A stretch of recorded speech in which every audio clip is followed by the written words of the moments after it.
The armory at Springfield, Massachusetts, has been an important source of history for American marksmen. President George Washington established it in 1794. Gunsmiths here have created the basic weapons for our fighting forces. Still seen in the Armory's museum, the original lathe for turning gun stocks devised by Thomas Blanchard. It ranks with the great inventions of American industry.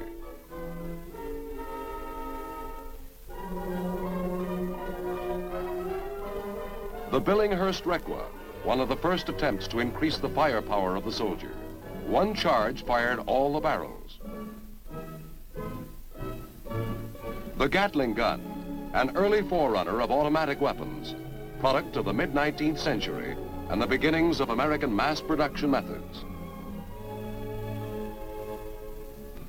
War invariably accelerates the development of arms and new ways to put them to use. The Civil War saw the beginnings of increased effectiveness for the infantrymen. These scenes recreate the Battle of Bull Run.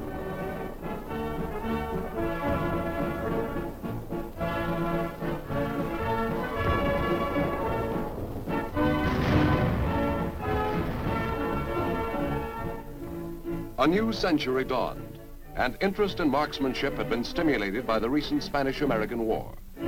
Congress in 1903 created the National Bureau for the Promotion of Rifle Practice. The legislation, which was signed by President Theodore Roosevelt, called for the formation of a national body which would promote marksmanship. National Guard armories were built in the major cities, and men once more began developing their skills and techniques with firearms, and their training was not too soon.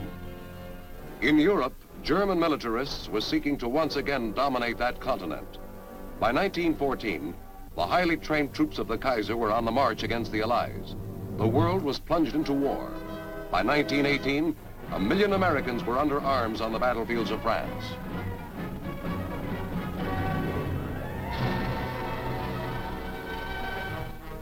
Firing their weapons with the same amazing accuracy as the frontiersmen of a previous century, American soldiers built a distinguished battle record. Their equipment, the Springfield .03 rifle. They held fast on the banks of the Marne against superior numbers. New, more potent versions of the machine gun came off the production lines to support our soldiers. Other new weapons included the mortar and heavy artillery. World War I, the end of an old way of life and the beginning of the atomic age. Except for the military and law enforcement forces, most citizens bear arms only in pursuit of sport. During years of peace, they're out in ever-increasing hordes at the crack of dawn, waiting for a shot at a migratory bird in flight.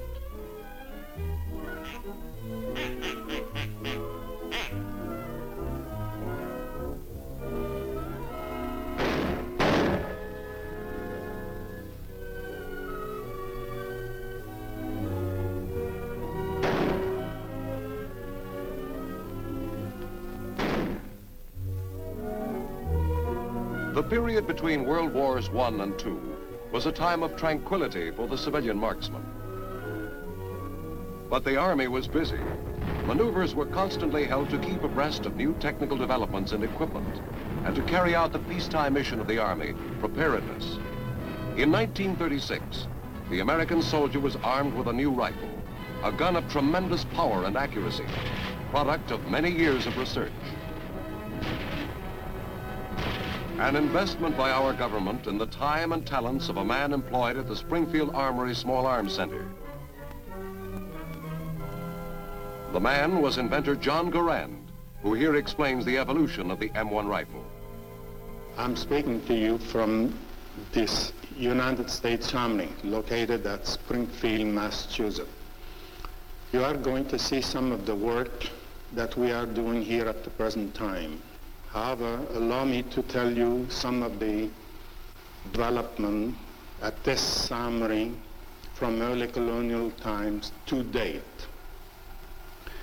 We have here one of the first rifle made at the Springfield Armory. This is muzzle loader, is a flintlock ignition pipe. developed at the Springfield Armory and used since 1795 until the 1840s.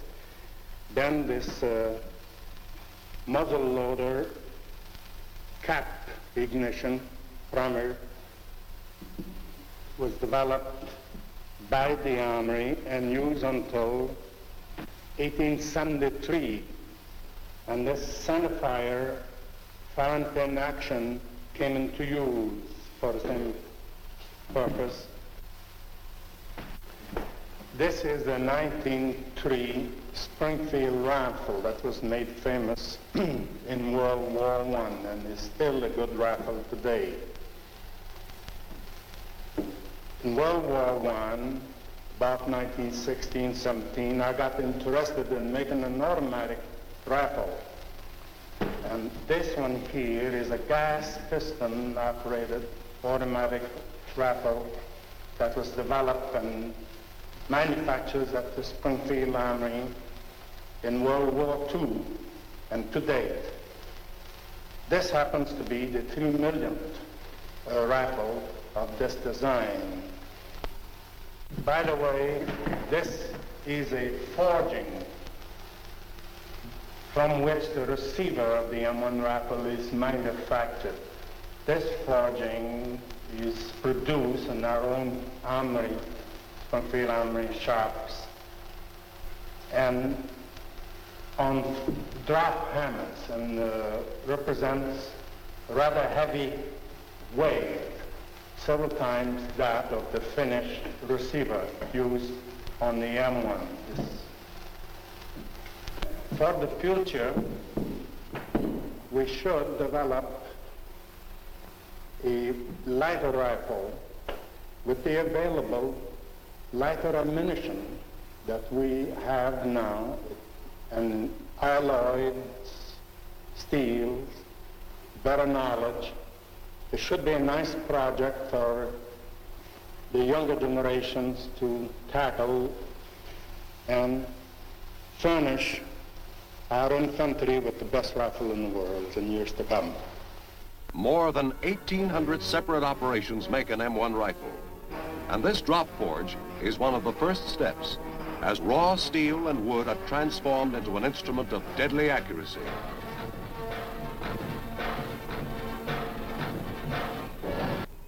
A far cry from the early days of gun manufacturing as practiced here at the Springfield Armory, when in one year, 1795, 40 employees turned out a total of 245 muskets.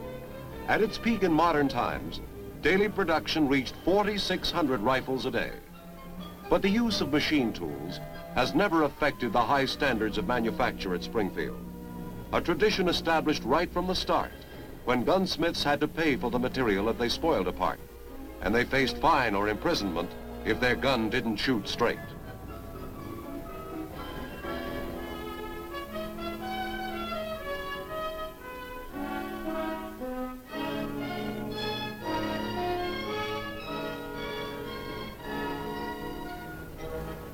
Many special pieces of equipment and apparatus have been developed at the Armory.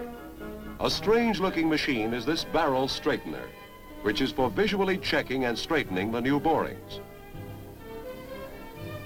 The Armory is the small arms center of the United States forces. Here are concentrated the Ordnance Corps facilities for experimental development of hand weapons, including rifles and automatic weapons, also for pilot line production. Besides being the nerve center for small arms research, it is the repository of the latest production techniques and newest developments in the art of military gunmaking.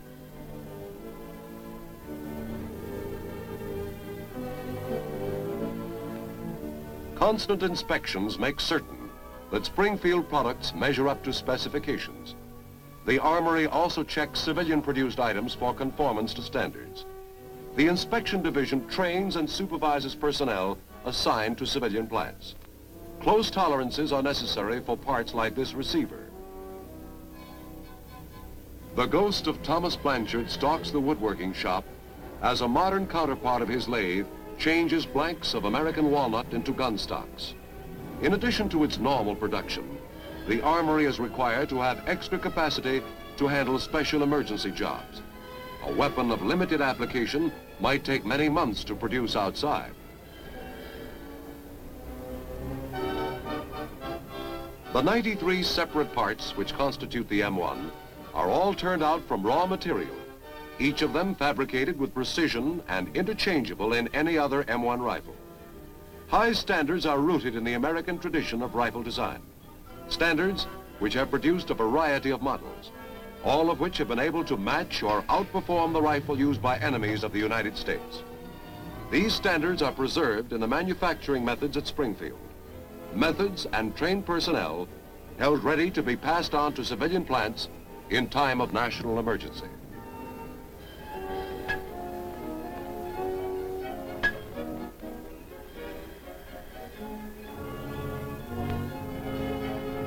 Test firing is one of the last inspections. The many rigid checks along the way and accurate methods of manufacture make it rare that a piece is rejected in this stage.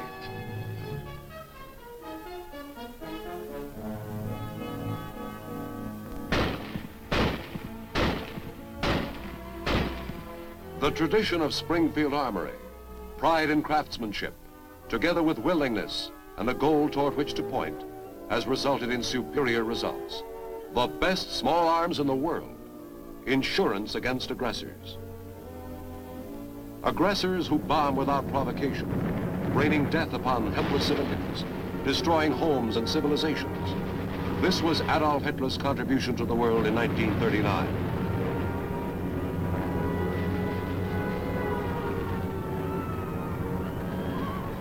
And while Congress considered action, Japan made her contribution.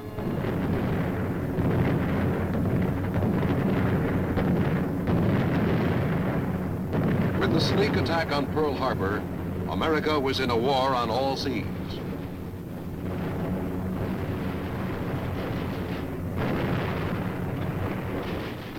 Civilians became soldiers, millions of them, from all parts of the country, transplanted to the distant jungles of the Pacific, stacked against an enemy who had been preparing for years and was determined to fight to the death.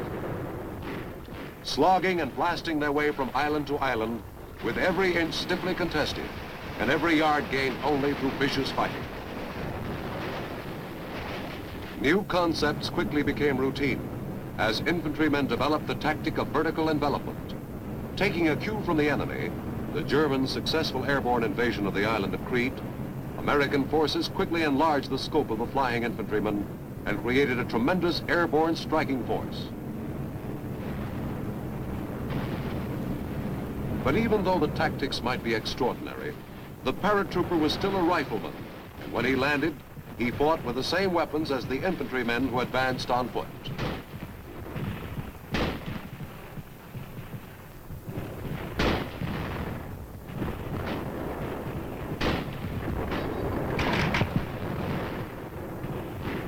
American soldiers in Europe led the free world back across the continent. Equipped with John Garand's M1 rifle, their firepower was infinitely greater than anything produced in opposition. With the confidence of superior arms, they battered their way to victory in World War II.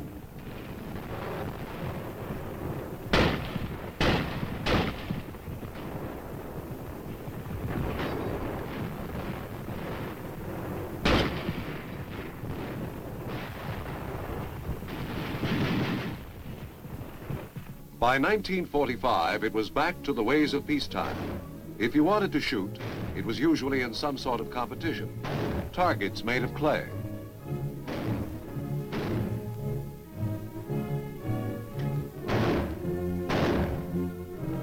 The Garand rifle had proved itself over and over in combat, and every man joining the armed forces received thorough training in its operation. Indoctrination usually begins with a description of the piece. It doesn't weigh much, less than 10 pounds. For most recruits, this is the first contact with a basic weapon of the American Armed Forces.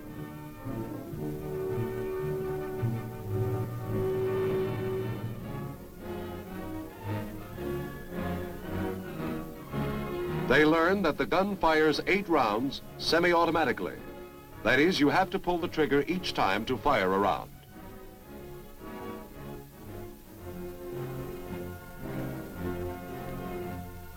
The use of the sling is described, and the new men are shown how it aids in accurate firing.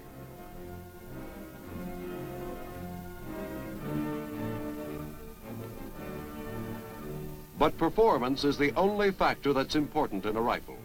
And in this department, the M1 is superior to any basic weapon issued by any army. It produces greater firepower without decreasing accuracy. An expert rifleman gives a demonstration of the abilities of the gun which every American soldier is taught to fire.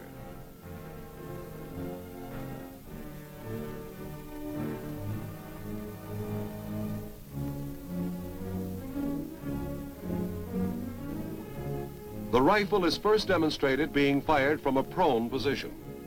The marksman sights the target. A full clip is inserted in the receiver, and in an instant the gun is ready to be fired.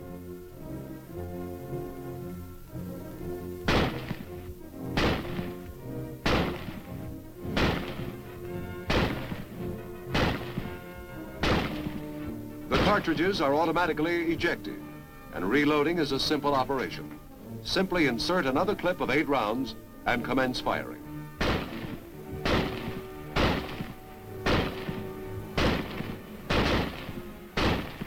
Another clip of ammunition, and this time the target is highly explosive. It's a can of gasoline.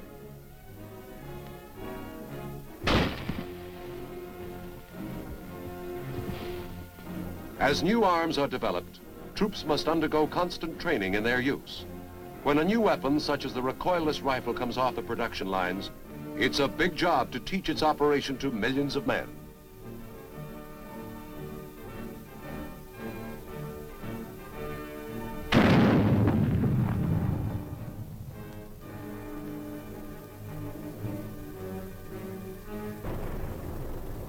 In addition to teaching the operation and maintenance of a weapon, its use in combat must be taught too.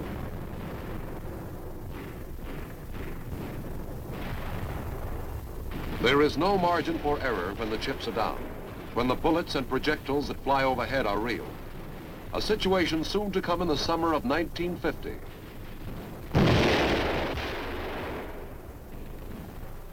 Thousands of miles away on the other side of the Pacific, trouble was being fermented. North Koreans, plotted by the communists, were massing strength for a war against the democratic government of Korea, a war which threatened the peace of all nations. The strength of the free world was brought to bear against the aggressors. The combination of increased firepower for the individual soldier, plus accurate shooting, paid dividends in the bloody battles of Korea.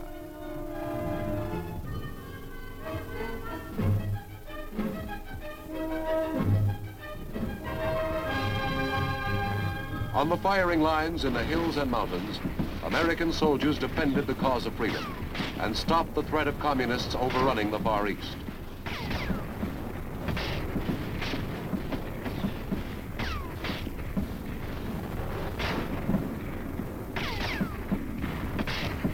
For the third time in 35 years, the American fighting man returned home, never yet bested in battle, still the best equipped and best trained soldier in the world.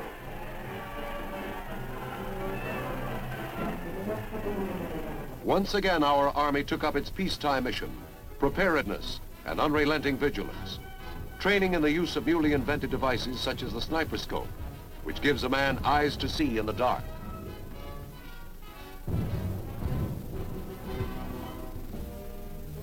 The sighting device uses infrared rays, and this is how an invader looks through the detecting device.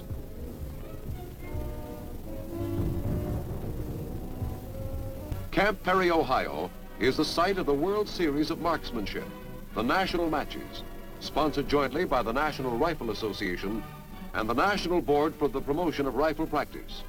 Teams from military units are competing in the national trophy matches, while civilians compete for trophies in the NRA National Championships.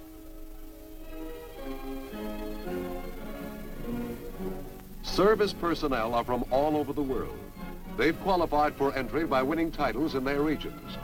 But these matches are equally important to civilian shooters. This is the culmination of a full year of practice and competition in which they have received much cooperation and encouragement from the military.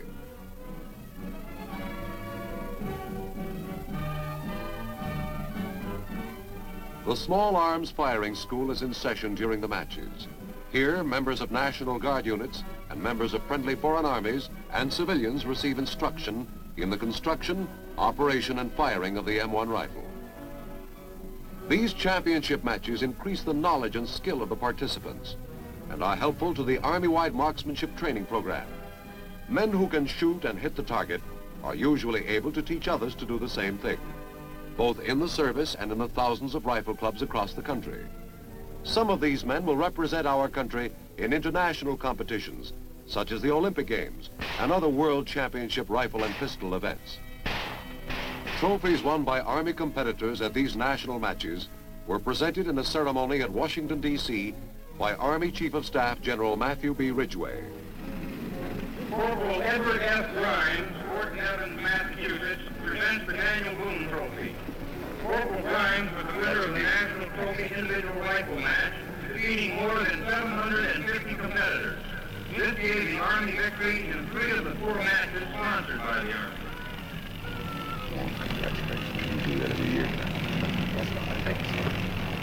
These honors for the sharpshooter are the result of aptitude and training. Training which can be given at an early age in junior clubs such as this group, the Fairlington Junior Rifle Club of Arlington County, Virginia. In just a few years of existence, this organization has produced many young riflemen who have qualified as expert.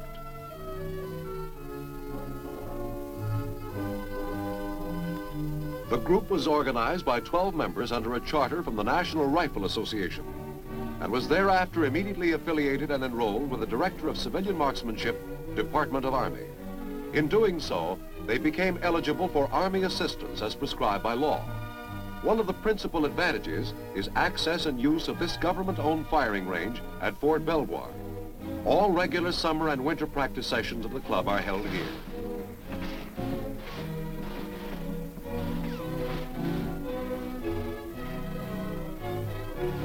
Small arms ammunition and target supplies may be purchased at government cost through Army ordnance depots with approval by the Office of the Director of Civilian Marksmanship.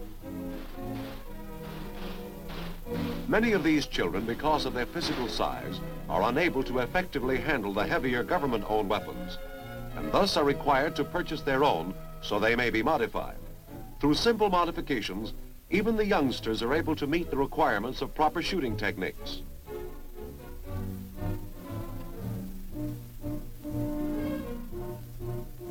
This club's competitive shooting program is fully attended by its membership, and it is this type of supervised activity which deters youngsters from falling into ways of juvenile delinquency.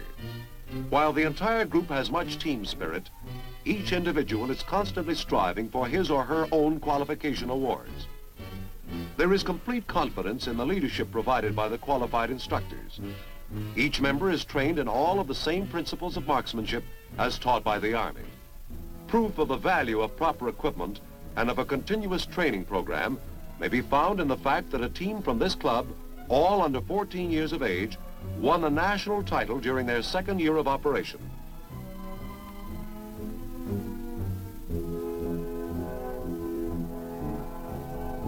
Assistance in the marksmanship training of the youth of America is an important function of the defense establishment. In our history, our soldiers have always had the ability and the equipment to hit the mark. Our future rests with youth to continue that tradition.